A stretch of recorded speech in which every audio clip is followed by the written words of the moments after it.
दोस्तों नमस्कार। आप देख रहे हैं KD campus bye JP sir YouTube channel. हमें जेपी सर। दोस्तों कैसे हैं? उम्मीद करता हूं कि शानदार ज़बरदस्त जिंदाबाद होंगे।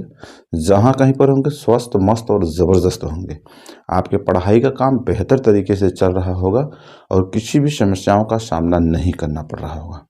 दोस्तों जैसा आप जानते हैं कि यह एक जेनेटिक स्पेसिफिक बैच चल रहा है जिसमें हम कोर जेनेटिक्स के बारे में हम आपसे बात कर रहे हैं। हमारी पूरी कोशिश है कि आपके एग्ज़ाम में जो भी आगामी एग्ज़ाम है अगर वो बायोलॉजी से रिलेटेड है तो उसमें किसी भी प्रकार की समस्याओं का सामना नहीं करना पड़ेगा। दोस्तों पिछले वीडियोज़ में आपने देखा होगा कि हमने ढेर सारे कंटेंट के स्तर पर हमने आपसे बात किया हूँ। आज का जो मेरा वीडियो होगा वो बहुत छोटा सा वीडियोज़ होगा जिसमें हम आपके माध्यम से बात करने की कोशिश करेंगे कि प्लियोट्रॉपिक जीन क्या होता है और इसे हम कैसे पहचानेंगे और इसका क्या जो मेन कैरेक्टरिस्टिक फीचर है क्या होता है, हम इसके बारे में जानने का प्रयास करते हैं। तो आइए दोस्तों समय न गंवाते हुए हम सीधे सीधे प्लियोट्रॉपिक जीन पर आते हैं।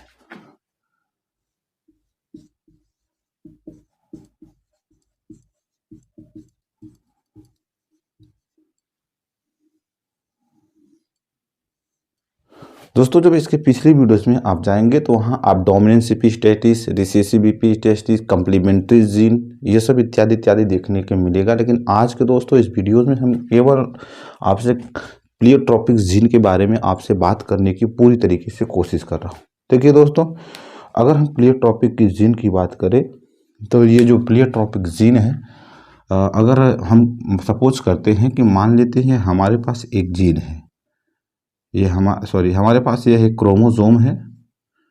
ये मान लेते हैं ए एक क्रोमोसोम है और ये इसका सेंट्रोमियर है। ये इसका क्या है? सेंट्रोमियर है, ठीक। और हमने कहा कि इस सेंट्रोमियर पे मान लेते हैं यहाँ पर एक क्रोमोसोम जिसका नाम है बी नाम का एक क्रोमोसोम है। अगर इस बी नाम के क्रोमोसोम से मान लेते हैं एक कैरेक्टर यहाँ पे हम डिफरेंट करते हैं। हमने कहा कैरेक्टर सी, कैरेक्टर डी, कैरेक्टर ई, कैरेक्टर एफ। हमने क्या कहा कि यह एक क्रोमोसोम है। क्या क्या क्या है दोस्तों? यह एक क्रोमोसोम है और इस क्रोमोसोम पर जीन जीन बी है, क्रोमोसोम ए है। हमने कहा कि दोस्तों मान लीजिए यह क्रोमोसोम ए है, इस क्रोमोसोम ए का सेंट्रोमियर है और यहाँ पर एक क्रोमोसोम बी है। इस बी के द्वारा क्या हो रहा है? कैरेक्टर सी, कैरेक्टर डी, कैरेक्टर ई, कैरेक्टर एफ को गवर्न किया जा रहा है, कंट्रोल किया जा रहा है। इसका मतलब ये है कि जीन बी इन सभी कैरेक्टर के लिए रिस्पॉन्सिबल है। इसका मतलब ये है कि अगर एक जीन, हमने क्या कहा कि one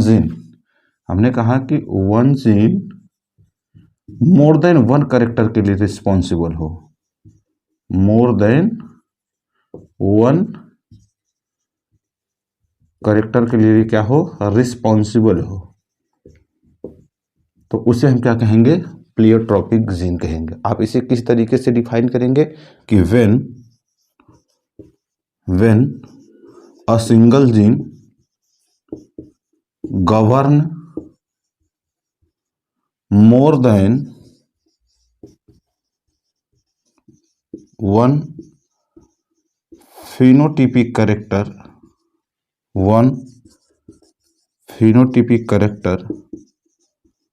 known as pleiotropic gene, ठीक। अगर एक सिंगल जीन एक से अधिक more than one phenotypic character को गवर्न करता है, कंट्रोल करता है, तो हम उसे क्या कहेंगे? हम उसे प्लियोट्रॉपिक जीन नाम देंगे। क्या नाम देंगे? हम उसे प्लियोट्रॉपिक जीन नाम देंगे, ठीक है। होता क्या है, ये जो प्लियोट्रॉपिक जीन है, pleiotropic gene affect the metabolic processes.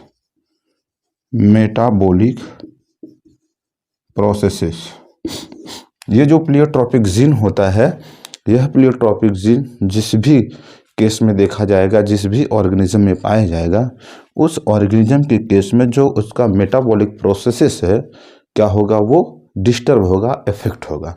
ये मान लेते हैं कि ये आपके हमने कहा कि CDE है, तो हमने इसका अगर नाम दे दिया तो हमने कहा कि यह एक लेथल जीन है, ठीक है। और फिर हमने कहा कि यह फेनिलकीटोन्यूरिया है, ये आपका फेनिलकीटोन्यूरिया है, सिकल सेल एनीमिया है, और हमने ये कहा कि आपका सिस्टिस फाइब्रोसिस है, ठीक है। तो ये सब क्या है दोस्तों, ये आपके प्लियोट्रोपिक जीन के कंडीशन में देखने के लिए मिलता है। और हमें उम्मीद है कि एक छोटा सा टॉपिक है जो आपको बेहतर तरीके से समझ में आ गया। इसका मतलब ये है कि इसी जीन बी के कारण लेथल जीन की कंडीशन क्रिएट हो रहा है, फेनिलकीटोन्यूरिया की कंडीशन क्रिएट हो रहा है, सिकल सेल एनीमिया की कंडीशन आपके सामने क्रिएट हो रहा है, या आपका सिस्टिक फाइब्रोसिस क्रिएट हो रहा है। तो इस तरीके के जो मेटाबॉलिक ऑर्गेनिज्म हैं वो क्या होगा, रिलेटेड ऑर्गेनिज्म में क्या होगा, क्रिएट होने के लिए रिस्पॉन्सिबल होगा, आपको देखने के लिए मिलेगा। तो अगर ऐसा सिचुएशन दिख रहा है तो आप उसे क्या कहेंगे, भैया ये क्या है, प्लियोट्रोपिक जीन की कंडीशन है, ठीक है। तो दोस्तों एक बहुत छोटा सा टॉपिक है, आपसे इसी तरीके से पूछ सकता है कि लेथल जीन किस कारण होता है, किस जीन के कारण होता है, तो आप बता देंगे प्लियोट्रोपिक जीन की कंडीशन के कारण लेथल की कंडीशन क्रिएट होती है, फेनिलकेटिनुरिया की कंडीशन क्रिएट होती है, sickle cell anaemia, cysts fibrosis की कंडीशन देखने के लिए मिलती है। तो दोस्तों